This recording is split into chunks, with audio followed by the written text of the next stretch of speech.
Hymns of Struggle by Pipes Flow Forever and Ever. Chapter 3. Reveries. Taste and see that the Lord is good. Blessed is the one who takes refuge in him. Psalm 34:8. She felt her chest imploding. Painful screams weren't enough to drown the blood in her ears anymore. This was it. This was it. Oh, Mum. I couldn't. I'm so sorry. I'm so sorry. I'm so sorry. The faces of people she loved lingered over her. A smile almost curved her cheeks at how dumb and pointless some of the memories were. Her dad buying her a McDonald's ice cream cone. Her first two friends fighting over who would get to be her best friend, as if she couldn't have two at once. The colour of the leaves outside the window of her first college class. Not things she'd point out herself. So stupid. But it was soothing anyway. She was glad her life was like that. It pushed away the regret that led to. A wheeze crept from inside. A pulse of red flickered, and the faces were gone. No. No. Please, don't leave. Please don't leave. I need you. I don't want to be alone. Please, but... The tang of blood and bile filled her mouth, and she felt a numbness sweep over her body, like a breeze that plucks the leaves from trees one by one. The last thing she felt was a brush against her hand. One last comfort, one last assurance that someone was with her. Take care of me, Lord. He will. And with that, she let go.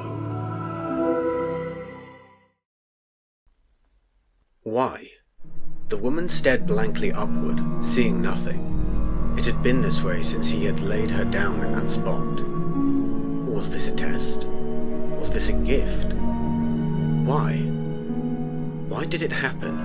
Why like this? What happened? Many thoughts clamoured his mind as he paced restlessly back and forth, side to side, but he was soon distracted by an unbearable comprehension that scratched and clawed its way forward. It had been so long since he saw someone with flesh. There was someone else, such a long time ago, but he was gone for good. He only brought trouble anyway. After all that sacrifice, that man could just leave while he... His hands clenched forcefully when they came into view. Sometimes he was almost not repulsed to see them, but remembering. Seeing right in front of him. A body. That made it crueler.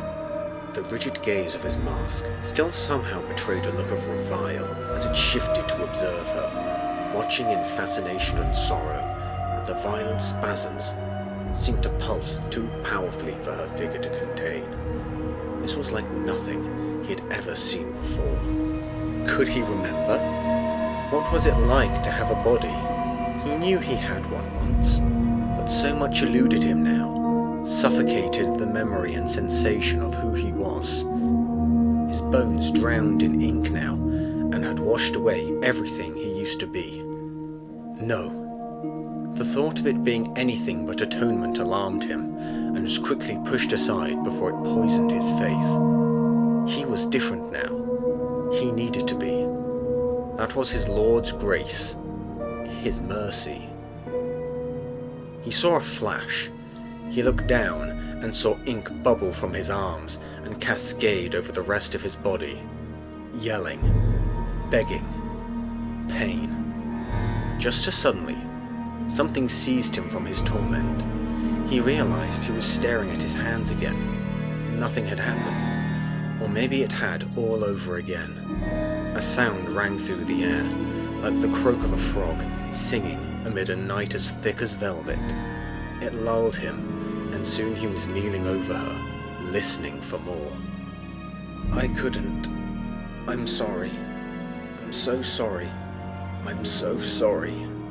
Her voice was hoarse and laboured, as if speaking alone was killing her. Maybe it was. But what did she have to be sorry for? This person, This soul had made no mistake if she came to look for her savior. Maybe she didn't know he was so close to her. He crooked his neck to the side. Just beyond, a pentagram. The likeliness of his lord protected it. Unwavering, virtuous, omnipresent. No, please. He only now noticed he was moving toward what he saw, enveloping his entire conscious until she sang again.